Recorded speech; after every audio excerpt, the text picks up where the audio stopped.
Today, I talk with Nandar Matari, and she talks about bringing leaders and professionals into the new age and becoming evolutionary leaders. It's the leaders that we need for the future. And we talk about meditation, we talk about self-care, we talk about caring for the employees and caring for the vendors, and we talk about how leaders can lead their organizations in a holistic, transformational way. You're listening to Espresso Jams, short, concentrated, delicious conversations about business, technology, and entrepreneurship. If you're just starting out on your business adventure or you're a seasoned business professional, I'm sure you'll find value in these short conversations. Espresso Jams is brought to you by Apexible, providing the tools, insights, and transformative structures to help you reach your business summit. I'm your host, Joe Matz. Let's get started. Hello, everyone. It is great to be here. And today we're talking with Nandar Matari. Nandar is a meditation coach and trainer that helps transform ambitious entrepreneurs and high-achieving professionals into evolutionary leaders. Welcome to the show, Nandar.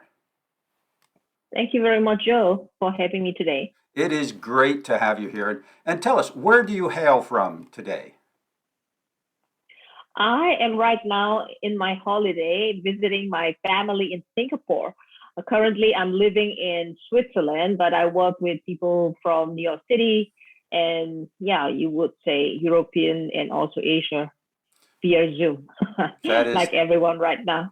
and let's see now, we're recording this in the month of April, and it's we're in transition from winter to summer. What's the weather like in Singapore today? Yeah, the weather is a little bit cloudy and it was very hot. I arrived a couple of 3 days was very sunny and very steamy. Today is very cloudy and the weather is mild, but because it is in the equator, so Singapore is always the temperature between 25 degrees Celsius to 31 or 2.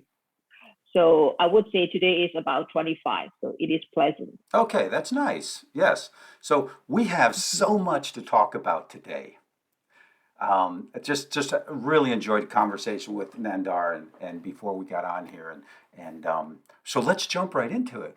Nandar, how did you become a meditation coach and trainer to professionals and entrepreneurs?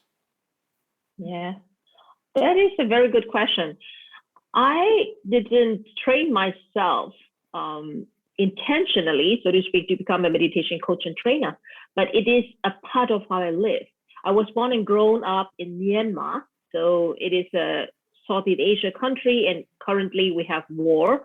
So we are under the colony of Britain Britain of the England for a long time. Then after that, we have a civil war, and we really never made that democracy country. So we have a very limited infrastructure and also resources. And so when I was young, my mother was very ambitious. She is a tiger mom, and she wanted me to become the straight A student, to become a doctor. So only the straight A student can become a doctor. So she pushed me all the time. So I was under stress. So my physics teacher told me that, the stress and anxiety can be cured through this meditation, because she was at the 7-day meditation retreat. So I was only 15 years young at that time. So I talked to my mom, I want to meditate because I'm stressed all the time. And she told me that it is not the job of the, young children, only the adults or even the old people go and meditate in the monastery. You don't have to do it, but I want to try it. And she insists. And after my high school, when I was turned 16, I went to the monastery. I shaved my hair. I stayed in the monastery for 27 days. It was in 1993, for 29 years ago. And I started meditating in the monastery. So it was my longest and the hardest retreats that I ever had.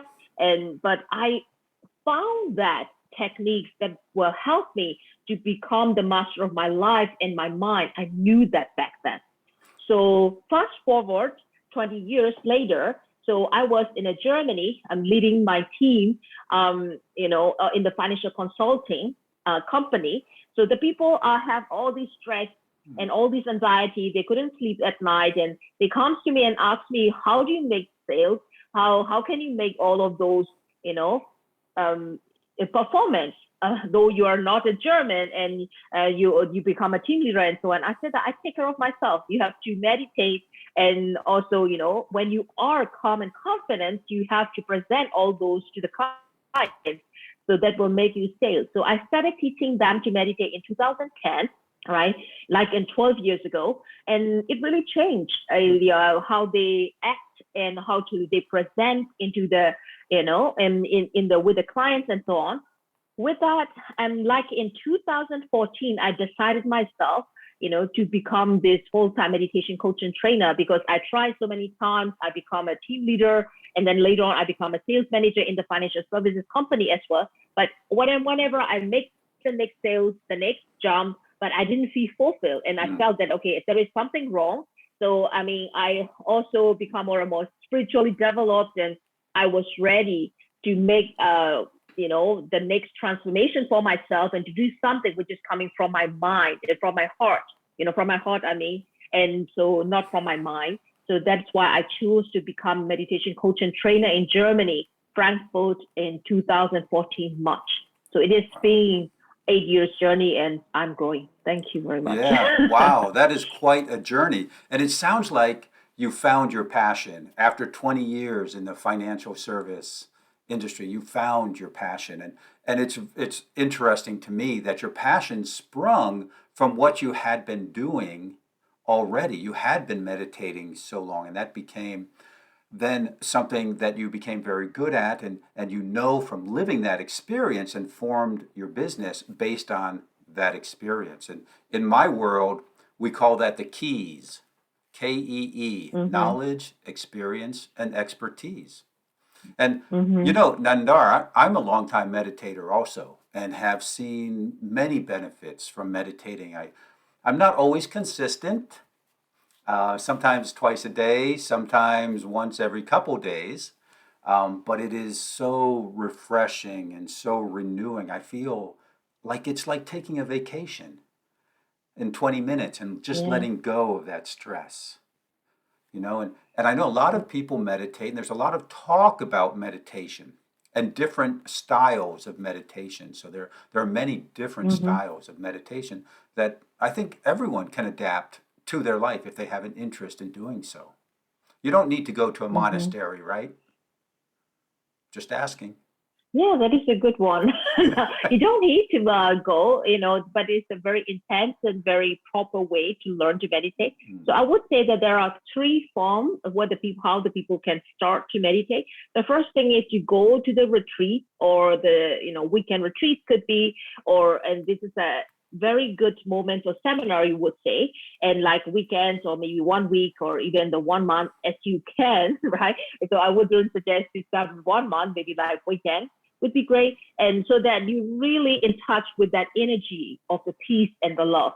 Meditation is not only about learning the theory, it's also about copying the energy of love, peace, and calm, and how to train yourself, your mind, body, and spirit to get into that vibe, so that you can train yourself again when you are at home. So the first way is to go to the seminar or the weekend, or even in the monastery, because they have a huge source of this peace. And the second way is to use the guided meditation, right? I also teach this guided meditation, because the guided meditation is the go-to, because we have a monkey mind always hopping from one place to another. So the guided meditation is the best. And it's a great place to start. I think the guided meditation is a great place to start, because to void your mind of all thought, like many meditation techniques ask you to do, is difficult. It's not easy in the beginning. So guided meditation can be very helpful. Okay, I'm sorry. Go ahead. Number 3.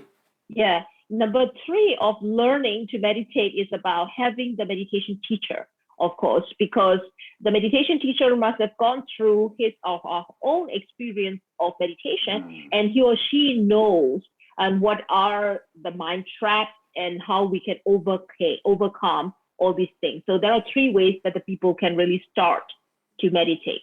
And because maybe that I can also explain the different types of meditation. So if you would like to know. Maybe just a sentence on each of those, because we've got so much more to talk about. I know. So I will keep it short. There are four types, like the body meditation, mind meditation, emotional meditation, and the wisdom meditation. There are four types. So the yoga is the body meditation. Some people, if they do it yoga regularly, so they are doing the meditation. You are doing the meditation already. So there are qigong, tai chi, and body scanning. These all are body meditation. Second is the mind meditation. They call it transcendental meditation, TM, which is also very popular in America. So this is all about concentrating on the mind, reciting one mantra or the visualization to calm our mind. The third is emotional meditation. It is very good one, but only this monastery or the people, only a few people can teach that, because if you tap into the emotion, it's difficult because a lot of people are running away from their emotion. But if you can do that and release that, that is a huge one. And the fourth is the wisdom meditation, to understand the principle and the universal laws in our body. So this is I learned that mainly from the Buddhist monastery, and also the Hinduism teach that, Eckhart Tolle teach that as well. Yes. So there are four types in general where the people can learn those meditations. Yes, yes. And I think each person must feel guided from an inner sense, like an inner guide to direct them in what makes more sense to them. But let's talk about the advantages of meditation and how that helps to transform leaders and entrepreneurs into what you call evolutionary leaders. So maybe let's start where you want to. I want to know how the meditation helps and how you use that to help them become evolutionary leaders, but I also want to know the definition of evolutionary leaders. That's beautiful. So the first thing first is meditation really changed our brain. It is scientifically proved when we meditate and when our mind or our brain hit to the theta brainwave, we form a new neural path in our brain, and the left brain and right brain come together. The logical part and the feelings comes together. Then in that type of 15 minutes or how many minutes that you're meditating, you become like a child, that you are under this 3 years old. So you're very formidable, and your new character can be formed under 3 years old, right? And that is why the meditation is the tool where the logic and the senses coming together, and it changed our brain, it changed the way of our feelings, it changed the way of our acting. So if you meditate regularly, you make the transformation by yourself on regular basis. So that is the general level of how this brain can change scientifically, and also how it changed the character. That is why when the people start meditating, I would say that there are 5 levels of development that the people go through. The first stage is they started noticing when they get stressed. And then they also know how to control that. Of course, then later on, they come to understand where all these stress come from, and they can control this stress as well. And the second level is they letting go of the negative thoughts pattern, which is not contributing to their happiness. And that is the second stage, what happens when they meditate, right? The third stage is they find the self-love and self-acceptance, and that is make them free. They have more joy and more happiness in their life. The fourth stage is they see the norm of the society, and they also see their truth, which is important for them. And so they also see the true truth. That is, at that time, I also left the company, and actually I saw that thing from the very beginning. So that if you see your own truth, and if you see the norm, normally the people are living the norm, and they also see themselves, I'm the odd one out. I cannot be that norm. But in the reality is that it is the social norm or the manipulation that is given to us from the society. So the people can really live their own truth, and they feel more freedom. And the fifth stage is they feel the total freedom in their heart. And so they are not dependent. Their happiness is not dependent on the money that you have, or the relationship status, or the position that you have even the house, the car, and outside, the shiny object is not really affecting their state of mind. They know how their value, and they know how to live that from that core freedom. That is also how I coach people bit by bit by teaching my 15 minutes guided meditation and by teaching the spiritual laws. They make all those development by themselves and they become the evolutionary leader. Okay. And what is an evolutionary leader? And why do we need evolutionary leaders today? Yes, that is a very good question. The fact is, we are now going through the evolution, as we all know. The people are looking for the answer where they can find that clarity because they know that they are not feeling happy, though they have the food to eat, they have everything, right? The shiny objects in the room, but they are not really happy. The people are looking for that inner fulfillment, right? The evolution is the first stage. We started with this stone age, right? After the fire, we have started developing this agricultural age. Then we develop into the industrial age. Then after this industrial and mass production, and it becomes faster when we have this informational age, when the people are, grabbing and consuming all this information. And the fifth stage that we are now moving towards is called spiritual evolutionary age. It means we can also achieve to this evolutionary age and evolutionary leader when they know that we are the same. A lot of people say that we are the same, you are the same, but we still are a little bit different because you earn more money than me, or you are the white and I'm the black, or I'm the Asian and you're the Latino. But because we are just living in that flat dimensional wall of being able to control and be whatever you have outside of it. The evolutionary leaders see the real truth. It's beyond that shiny object outside of them. And so that they come to know that I can only be happy if I make other people happy. If the other people are sad around me, I will also be sad. So when they also go through all this manipulative stage and when they also find that core inner freedom inside of them, they also want the same for the other people. Yes. In that things, they lead from that inner truth of the freedom. And that is that in that form, our world will become that evolutionary spiritual age, where the people will find our value in from connecting our heart and building the community, not sticking onto that you done that to me and all this history, all these things were gone, and we'll be able to come together in a harmonious world. That is what I'm striving for. That sounds like paradise in a way. Yes.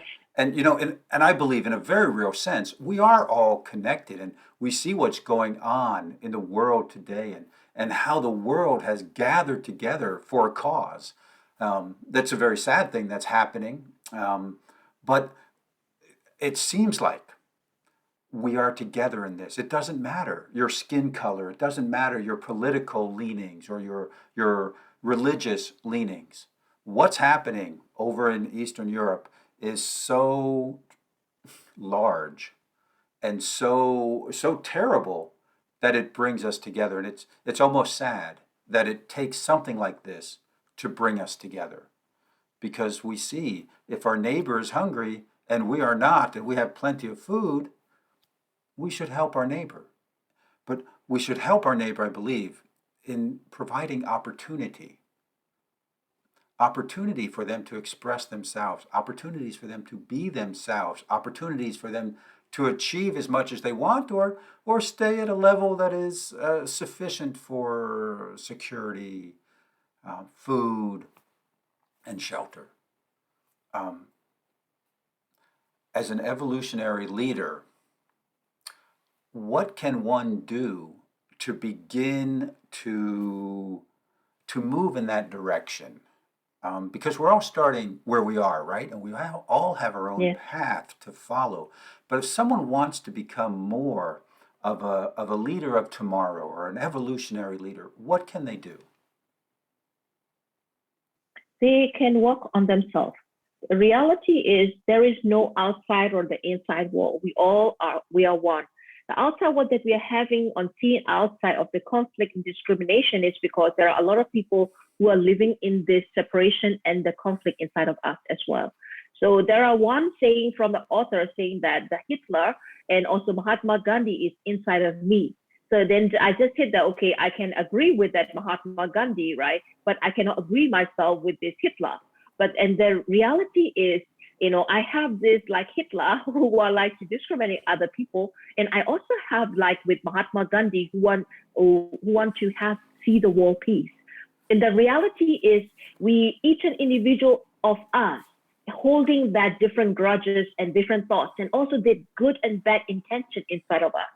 And by accepting all those good and bad side in us, and without finding the conflict and trying to say that whatever I see outside is the reflection of who I am.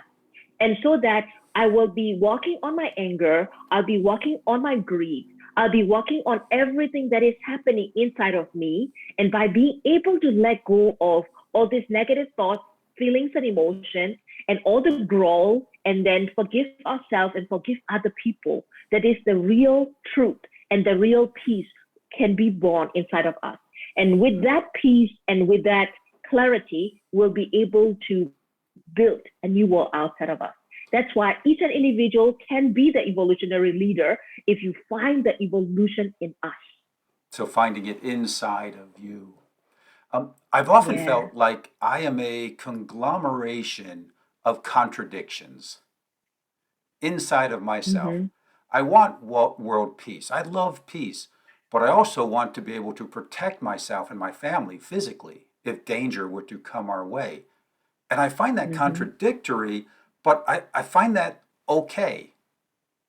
Now, do I not have my two brains on, communicating together there? Or is that kind of contradiction something that you're saying I need to learn how to live with and accept?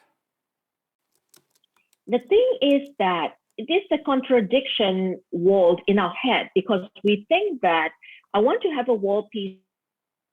Me, if I want the peace, I'll have to accept everything that other people did to me. So if the people some come and want to cut my throat or kill my family, I just have to let go and accept them as they did it to me. No, I didn't mean that. You don't. You just have to protect, right? And if someone come and tell you the bad things or want your stuff, and you just have to protect yourself verbally or physically as well. Or maybe you just have to run away if you do not would like to fight into that. But it is a different scenario. But in the reality is nobody is coming and fight us in that how do you call it, in our home, and everybody is happy. But this fighting is happening in our brain. Hmm. And you told me that in the East Europe is happening the war, and East Europe is not happening in the war. It is happening in your brain. It is not happening in my brain. Or that there are a lot of people who are living in the jungle who does not look at the television. They don't know that war is happening, right? A lot of people do not know that the Burmese war is happening, and a lot of people get killed by throwing the bomb on these villages. The people who does not have anything at all, and nobody knows that. Why? And our country has no oil. Our country is not Russian, and then the people are not making that huge drama out of it. With that, a lot of people does not know. So what I would like to say is that there are people always trying to manipulate our brain to feel certain thoughts, to put a certain pattern of mindset in our brain. And that is what I would like to say. It is to shut it off, that noises and the conflict inside us, and to come out of our brain and to that larger, worldly effect. And we have to live here and now, and how you treat to yourself, how you treat to your neighbor, how you treat to your vendors or the customer. That is the things what we have to start it with the small scale.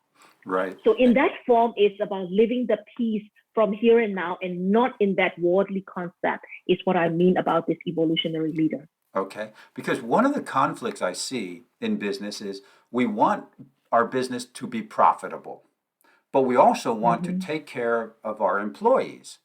But if I take care of my employees in a big way, I limit the profit from the company.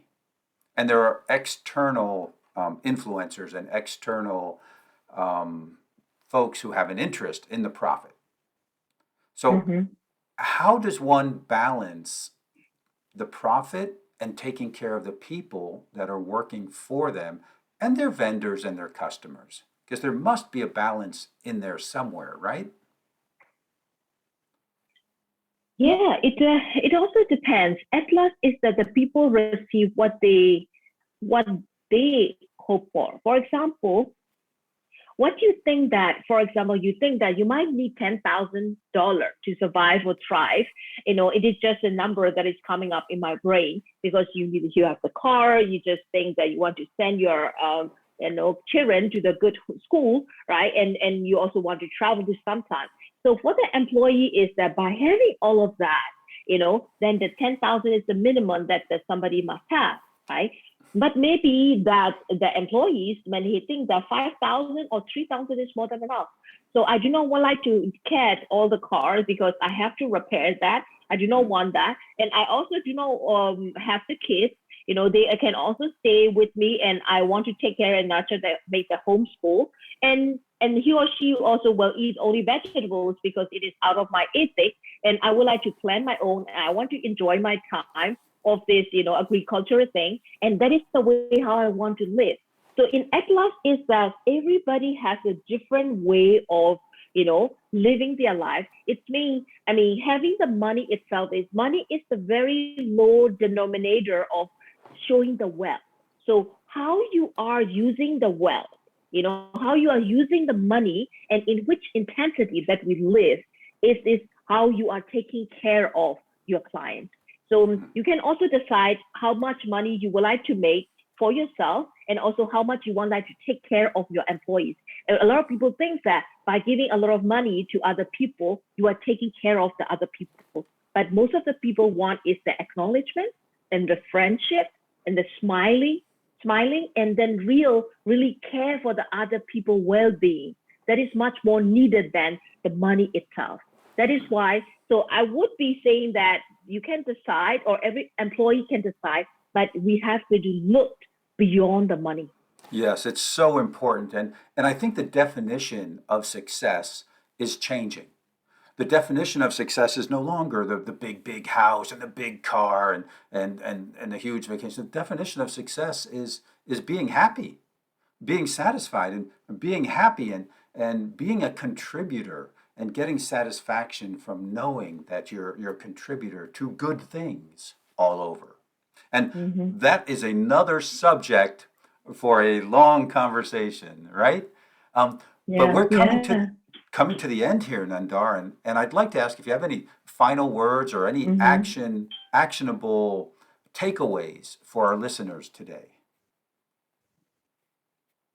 Yeah, I will give you some easy and simple meditation and mindfulness activities because a lot of people are sitting in front of the computer or listening or when we on telephone most of the time and they don't really feel their body because we know that we have the body. So I wanted you that if you are really feeling down or whatever, you just roll your shoulder back or maybe stretch a little bit and to really calm yourself in your body. And then I wanted you to really rub it off left and right hand and then make a fire in your palm and see that you feel the warmth in your palm and put it on your chest, left and right, and give really love and deep appreciation to yourself. And just close your eyes a little bit and feel your palm and giving yourself love and emotions and say to yourself, may I be happy, may I be free, may I be free from all kinds of suffering,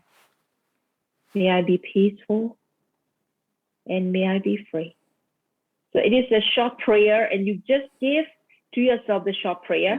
So because there is no inside and outside, that everything that you're giving to you, and you are also giving back to the world. So that is the easy and simple loving kindness meditation for me. Very nice. And I Really. appreciate that. And I know a lot of our listeners will also. Nandar, how can someone get in touch with you if they want to know more about you and about what you do and how you help people transform into evolutionary leaders? Thank you very much for asking. So the best way is by following me on LinkedIn because a lot of my clients are also the entrepreneurs and the professionals from New York City, America, and from all over the world. So you can find this with my name, Nandar Matari, and you will find the LinkedIn profile and just connect me there or follow me and do. I post every day except Sunday. So you will see all my posts sharing my universal laws, the techniques of mindfulness, meditation, and to overcoming the mental health. And the second thing is I have a YouTube channel, so I posted their testimonials, my wisdom as well on LinkedIn, and of course on my website is the Matari Meditations with S.com. So I think that the people can see the link down below, and with Joe will be, posting on that, and that's all about it. Yeah, we'll have the links written down below. If you're watching the video, you've already seen those. And if you're listening, they'll be in the show notes. Nandar, thank you so much for spending your time and sharing your wisdom today. I have thoroughly enjoyed our conversation. Thank you very much for having me today. Thank you. Bye-bye now. Bye. Thank you for listening to Espresso Jams. If you like what you heard, please subscribe on your preferred channel and never miss another episode. If you'd like more business tips on technology, entrepreneurship, and doing better, you can find me on LinkedIn at Joe Matz, that's Joematz, or go to my website, apexable.com, that's apex-able.com. I'm your host, Joe Matz, wishing you an awesome day.